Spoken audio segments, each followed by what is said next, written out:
Hello everybody. इस video में मैं आपको वैलेंस बॉन्ड थ्योरी जो हमने पढ़ी थी उसके लिमिटेशंस पे डिटेल एक्सप्लेन दूंगा। ठीक है, तो देखो हम बात किस चीज़ की करेंगे, limitation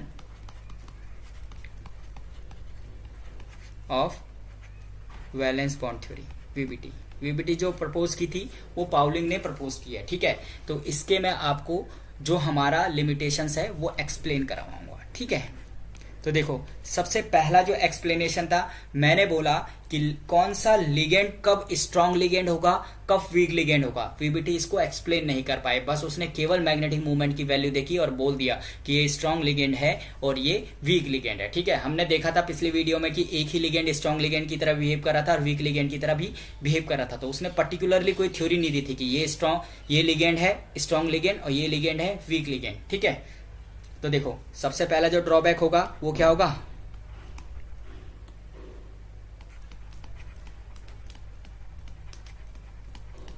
no explanation of nature of ligand. समझ में, whether the ligand is strong और वीक, whether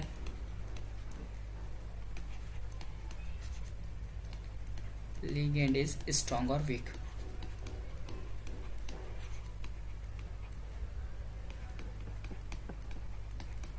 तो देखो भाई, तो सबसे पहला लिमिटेशन क्या है, no explanation of nature of ligand whether the ligand is strong और वीक। ठीक है, तो सबसे पहले जो ये लिमिटेशन है इसमें हमने क्या बोला कि जो पाउलिंग थे वो एक्सप्लेन नहीं कर पाए थे कि कौन सा लिगेंड स्ट्रांग लिगेंड होगा और कौन सा लिगेंड वीक लिगेंड होगा। ठीक है, दूसरे लिमिटेशंस पे आते हैं। दूसरा जो लिमिटेशन है वो है no explanation of electron pairing in presence of strong ligand. ठीक है, उन्होंने कोई एक्सप्लेनेशन ही नहीं दिया कि क्यों इलेक्ट्रॉनों की पेयरिंग हो रही है। ठीक है, तो अगला जो लिमिटेशन है वो आएगा no explanation of electron pairing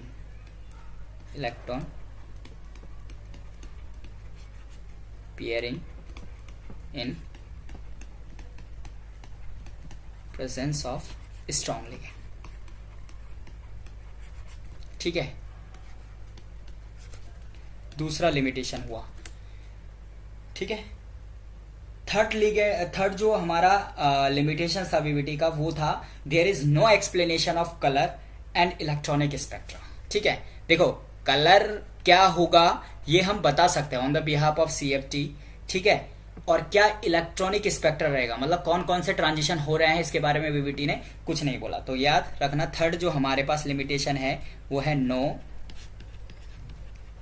explanation of colour and electronic spectra. Colour and electronic spectra. ठीक है, ये हमारा थर्ड जो लिमिटेशंस थी वो वीबीटी की है। देखो भाई, अगला जो लिमिटेशंस है वो क्या है, देखो भाई सबसे पहले उन्होंने बताया तो था कि म्यू स्पिन ऐसे निकलेगा, लेकिन म्यू स्पिन की वैल्यू और जो एक्चुअल वैल्यू, देखो कहीं पे ऐसे भी हो रहा था कि मैग्नेटिक मूवमेंट की वैल्यू 5.2 बोहर मैग्नेटॉन दे रखी थी बीएम, लेकिन उसमें जो अनपेयर्ड इलेक्ट्रॉन आ रहे थे वो 3 ही आ रहे थे। ठीक है, यानी कि 3.87 हुआ। उन्हें वो ये एक्सप्लेन, हाँ मैंने आपको पहले ही बता दिया था कि ये ऑर्बिटल कंट्रीब्यूशन है, लेकिन वीबीटी ऐसा नहीं बता पाई थी कि ये जो डेविएशन आ रहा है स्पिन ओनली वैल्यू से ये आ क्यों रहा है। ठीक है, तो एक लिमिटेशन यहाँ पे ये भी लिख देंगे। क्या लिखेंगे, देखो भाई क्या लिखेंगे, no explanation of deviation of experimental value of magnetic movement calculating by mu spin only formula. ठीक है, तो देखो क्या बोलेंगे, नो एक्सप्लेनेशन ऑफ डेविएशन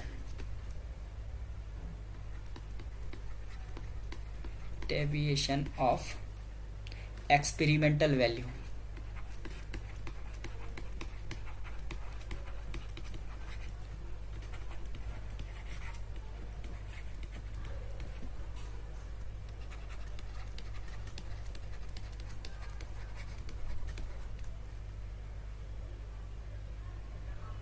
देखो, no explanation of deviation of experimental magnetic moment value from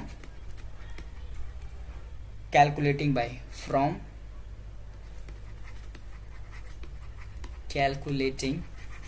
by mu spin formula, mu spin only formula.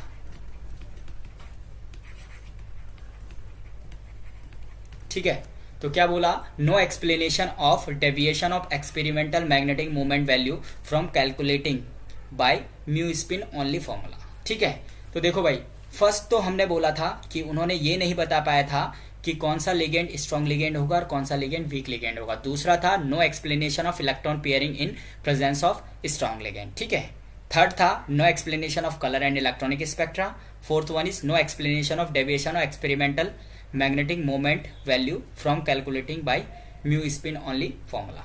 ठीक है, अगला वाला जो आएगा, देखो मैंने आपको बताया था कि कुछ कंपाउंड हमें लग रहा है या कुछ कॉम्प्लेक्स ऐसे लग रहा है कि जो क्या है, डायमैग्नेटिक है, लेकिन वो टेम्परेचर के प्रेजेंस में वो मैग्नेटिक प्रॉपर्टी क्या करता है, शो करता है। तो यानी कि टेम्परेचर डिपेंडेंट मैग्नेटिक प्रॉपर्टी की बात इन्होंने की नहीं है।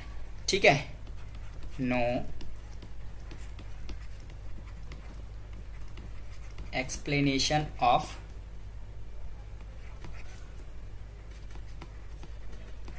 Temperature on magnetic moment value.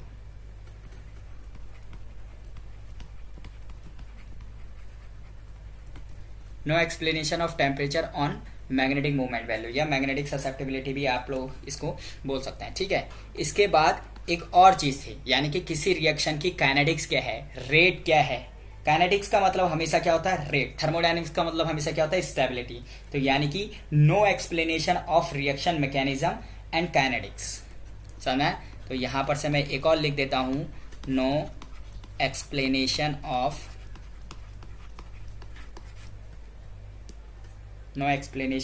Reaction mechanism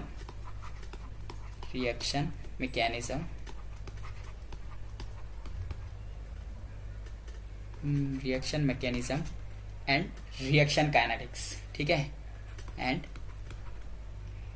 kinetics. ठीक हो गया। तो ये हमारे नॉर्मल जो ड्रॉबैक्स थे या लिमिटेशंस थे वीवीटी की, वो ये है। ठीक है, देखो आपको कुछ इंपॉर्टेंट ड्रॉबैक्स बताता हूं। देखो, जो हमारे पास वीवीटी थी, एक कॉम्प्लेक्स लेते हैं। ठीक है, अगला वाला ड्रॉबैक आ जाएगा। हाँ, मतलब कुछ कॉम्प्लेक्स ऐसे थे, समय देखो मैं बता देता हूं, नो एक्सप्लेनेशन ऑफ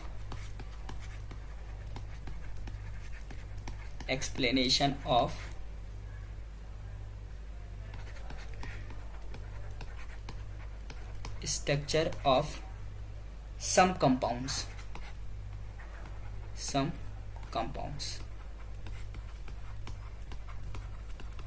like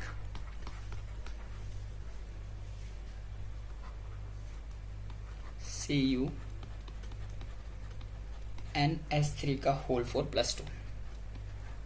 इसका उन्होंने कोई एक्सप्लेनेशन नहीं दे पाए। और CuPy का होल 4+2,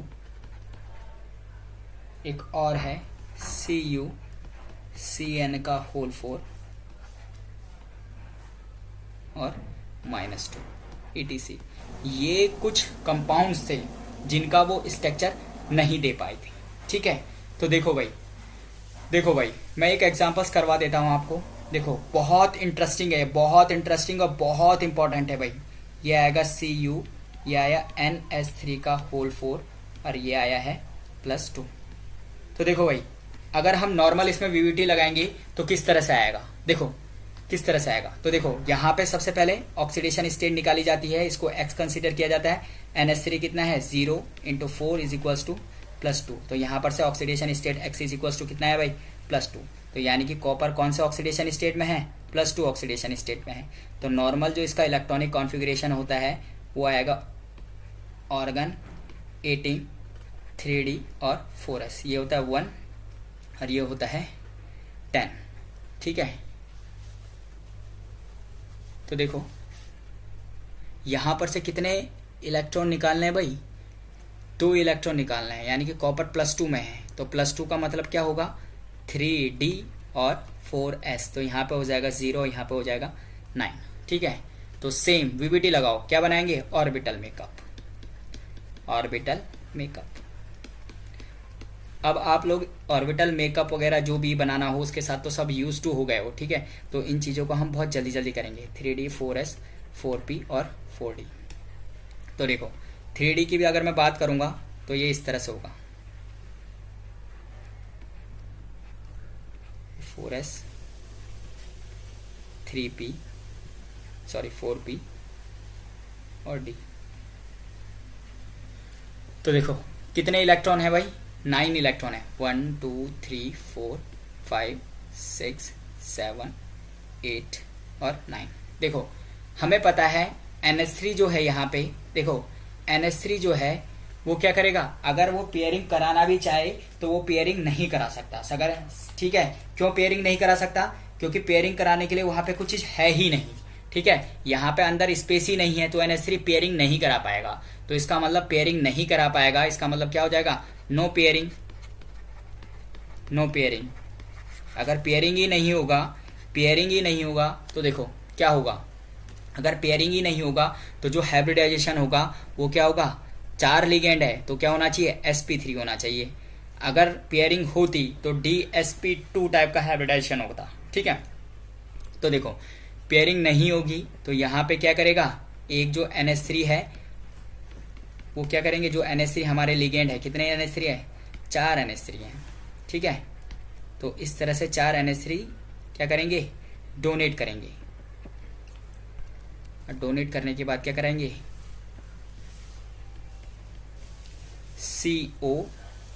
Cu है ना, देखो CuNS3 का होल 4 और +2 कॉम्प्लेक्स बना देंगे। ठीक है, तो यहाँ पर से हमें पता चलता है कि ये कॉम्प्लेक्स क्या है, पैरा मैग्नेटिक है।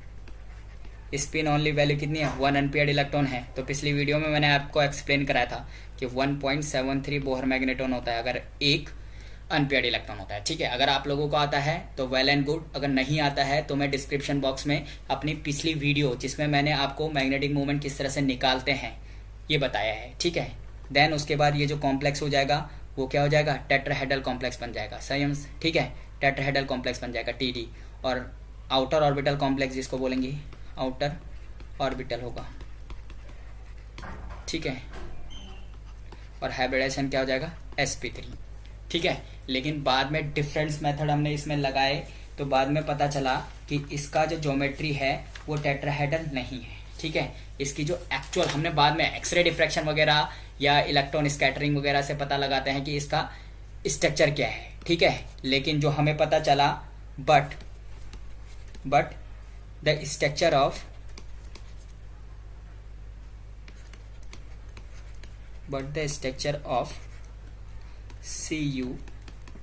CuNS3 का होल 4 +2 इज स्क्वायर प्लेनर।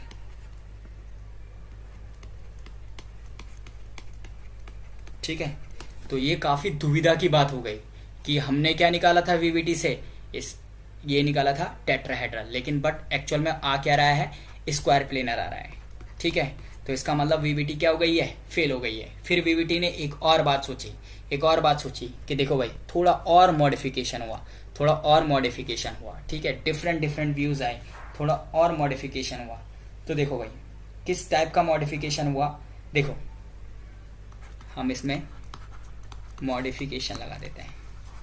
ठीक है, क्योंकि अगर कोई चीज़ गलत होती है तो कुछ ना कुछ लोग उसका मॉडिफिकेशन देते हैं। तो वैलेंस बॉन्ड थ्योरी ने इसका कुछ मॉडिफिकेशन दिया। देखो क्या मॉडिफिकेशन दिया, उसने बोला जो कॉपर है हमारे पास, कॉपर है वो क्या है, +2 ऑक्सीडेशन स्टेट में है। ठीक है, जो एक्चुअल है वो कितना आएगा, 3d 9 और 4s 0। ठीक है, मीन्स अगर मैं इसका ऑर्बिटल मेकअप बनाऊंगा, जो ऑर्बिटल मेकअप बनाऊंगा तो वो कितना आएगा, देखो 1 2 3 4 5 6 7 8 और 9, ठीक है। ऑर्बिटल मेकअप उसका इस तरह से होगा, ठीक है। ऑर्बिटल मेकअप उसका क्या होगा, इस तरह से होगा, ठीक है। देन उसने बोला लेकिन एक्चुअली, जो एक्चुअल में है, एक्चुअल, ठीक है, Cu+2 इन CuNS3 का होल 4 +2 में जो एग्जिस्ट करता है वो इस तरह से एग्जिस्ट करता है। किस तरह से, देखो,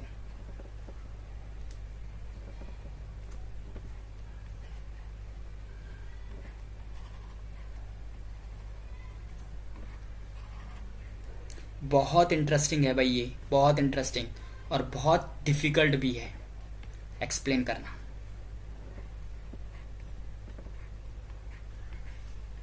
अब आप लोगों को बहुत आसानी से बता दिया जा रहा है तो आपको लग रहा है कि ये चीज़ें बहुत सरल हैं, लेकिन एक्चुअली जिसने पहली बार इसको डिस्कवर किया था तो वो काफ़ी हार्ड था भाई, ठीक है। तो देखो, उन्होंने बोला कि एक्चुअली ये इस तरह से नहीं होता है। यहाँ पे क्या होता है, इलेक्ट्रॉन पेयर अप तो रहते ही हैं। ये जो यहाँ का सिंगल इलेक्ट्रॉन था ये कहाँ चले जाता है, ये 4s था, इसके बाद 4p आता है और उसके बाद क्या आता है, 4d आता है, ठीक है। तो ये इलेक्ट्रॉन किस में चले जाता है, ये इलेक्ट्रॉन किस में चले जाता है, ये p ऑर्बिटल में चले जाता है, ठीक है। तो यहाँ से जो इलेक्ट्रॉन था उसको क्या कर दिया है, p ऑर्बिटल में यहाँ रख दिया है, ठीक है। देन उसके बाद क्या हुआ होगा, हाइब्रिडाइजेशन, हाइब्रिडाइजेशन, और हाइब्रिडाइजेशन के बाद क्या चीज़ें मिली होंगी, देखो हाइब्रिड ऑर्बिटल मिला होगा, तो बना लेते हैं उस हाइब्रिड ऑर्बिटल को भी।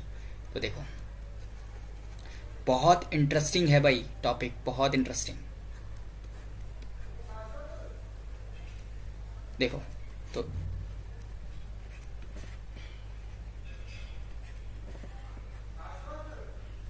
फोर डी, 4p और 4s और 3d, ठीक है। तो इसमें इलेक्ट्रॉन फिल कर देते हैं 1 2 3 4 5 6, ठीक है। तो इस तरह से इसमें इलेक्ट्रॉन को क्या कर दिया हमने, फिल कर दिया है, ठीक है। इलेक्ट्रॉन को क्या कर दिया है, फिल कर दिया है। 2 इलेक्ट्रॉन पेयर छूट गए और एक इलेक्ट्रॉन जो है वो p ऑर्बिटल में क्या हो गया है, शिफ्ट हो गया है। अगर मैं यहाँ पे हाइब्रिडाइजेशन की बात करूं तो हाइब्रिडाइजेशन हो गया DsP2, ठीक है। यह हाइब्रिडाइजेशन हो गया DsP2। अब इसमें क्या होगा, इसमें क्या होगा, जो NH3 है वो अपने जो इलेक्ट्रॉन पेयर है वो क्या करेंगे, डोनेट कर देंगे, ठीक है। तो ये तो सॉल्यूशन निकल गया, इसका मतलब वीबीटी फेल ही नहीं हुई थी, ठीक है। लेकिन इसके बाद भी काफी इंटरेस्टिंग चीजें हैं। इसके बाद पता चला, इसके बाद देखो यहां पर से ये इलेक्ट्रॉन बाहर है तो इसका मतलब ये इस इलेक्ट्रॉन को इजीली क्या कर जाएगा, इजीली क्या कर जाएगा, लूज कर जाएगा, ठीक है। इजीली क्या कर जाएगा, लूज कर जाएगा, ठीक है। तो लूज कर जाएगा तो इसका मतलब ये क्या होगा, अगर कोई किसी को इलेक्ट्रॉन देता है तो वो क्या होता है भाई, रिड्यूसिंग एजेंट होता है, क्योंकि उसको क्या कर देता है, रिड्यूस कर देता है, रिड्यूसिंग एजेंट, ठीक है। तो वो क्या होता है, रिड्यूसिंग एजेंट होता है। लेकिन बाद में पता चला, देखो क्या पता चला, अगर ये +2 है, अगर बाहर ऑर्बिटल में इलेक्ट्रॉन है तो वो उस इलेक्ट्रॉन को क्या कर देगा, डोनेट कर देगा, उस इलेक्ट्रॉन को क्या कर देगा, डोनेट कर देगा। यहाँ कहाँ लिख रहा हूँ, फिर डोनेट करेगा तो इसको वो बोलते हैं नेगेटिव, तो मैंने वो नीचे लिखा, डोनेट कर दिया। तो देखो भाई अगर उसने इलेक्ट्रॉन को डोनेट कर दिया तो वो क्या करेगा, CuNS3 का होल 4 और ये +3 ऑक्सीडेशन स्टेट में आ जाएगा। लेकिन ये इस ऑक्सीडेशन स्टेट में क्या करता है, एग्जिस्ट नहीं करता है। अब एक बड़ी दुविधा और सामने आ गई भाई। तो पहले वीवीटी ने बोला अच्छा ठीक है ये स्क्वायर प्लेनर है तो हमने इसको इस तरह से एक्सप्लेन कर दिया। देन बाद में फर्दर चीजें मॉडिफाइड हुई तो पता चला कि ये तो +3 ऑक्सीडेशन स्टेट में एग्जिस्ट ही नहीं कर सकता, ठीक है। अगर ज्योमेट्री DsP2 स्टेप से बनी तो भाई ये क्या करेगा, +3 ऑक्सीडेशन में इजीली चले जाएगा, लेकिन ऐसा हो ही नहीं पाया। तो देखो तो वीवीटी यहाँ पे क्या हो गई है, फेल हो गई है। लेकिन बहुत टाइम बाद एक और मॉडिफिकेशन आया, वीवीटी का नहीं आया, वीवीटी ने यहाँ पे हाथ खड़े कर दिए भाई। इसके बाद जाया मॉडिफिकेशन आया 1 तो हो गया था, इसके बाद मॉडिफिकेशन क्या आया, 2 आया। उसने क्या बोला देखो, वो काफ़ी इंटरेस्टिंग है, वो है CuNH3 का होल 6, सॉरी होल 4 था ना, NH3 का होल 4 और क्या था +2। तो देखो कॉपर +2 ऑक्सीडेशन में उसने बोला इस टाइप से एग्जिस्ट करता है, 3D 4S 4P और 4D। तो